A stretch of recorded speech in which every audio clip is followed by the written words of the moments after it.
వైద్య కళాశాలలను ప్రభుత్వ భాగస్వామ్యంతోనే అభివృద్ధి చేస్తామనేటువంటి హామీ ఇచ్చి ఆ రోజు విద్యార్థులకు కూడా హామీ ఇవ్వడం జరిగింది.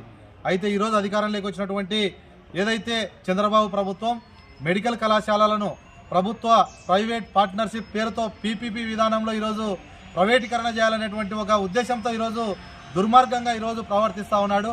ఈరోజు తన మిత్రులు ఏదైతే కేంద్రంలో మోదీ, అదానీ, అంబానీలకు సంబంధించినటువంటి ప్రైవేట్ భాగస్వామ్యంతో ఈరోజు రాష్ట్ర వైద్య కళాశాలలంతా కూడా ప్రైవేట్ కప్పచెప్పడాన్ని మేము సిపిఐ పార్టీగా తీవ్రంగా వ్యతిరేకిస్తూ ఉన్నాం. ఎందుకంటే ఈరోజు విద్య ప్రైవేటీకరణ అయిపోయింది.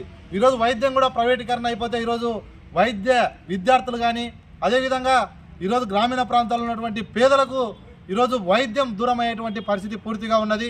ఎక్కడ కూడా మొత్తం కూడా కార్పొరేట్ చేతుల్లోకి వెళ్ళి ఓపీలు కూడా ఇచ్చేటువంటి పరిస్థితి ఈ రాష్ట్రంలో ఉండదు. కాబట్టి ఖచ్చితంగా ఏదైతే ప్రభుత్వ మెడికల్ కళాశాలలను పరిరక్షించాలని మేము ఈరోజు రాష్ట్ర వ్యాప్తంగా ఈరోజు సిపిఐ పార్టీ ఆందోళనలు కొనసాగిస్తూ ఉన్నది.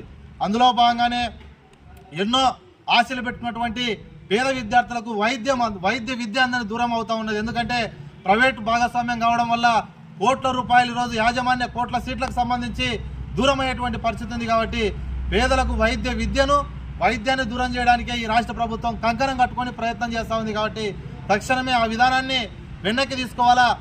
ఈ రాష్ట్ర ప్రభుత్వం కూటమి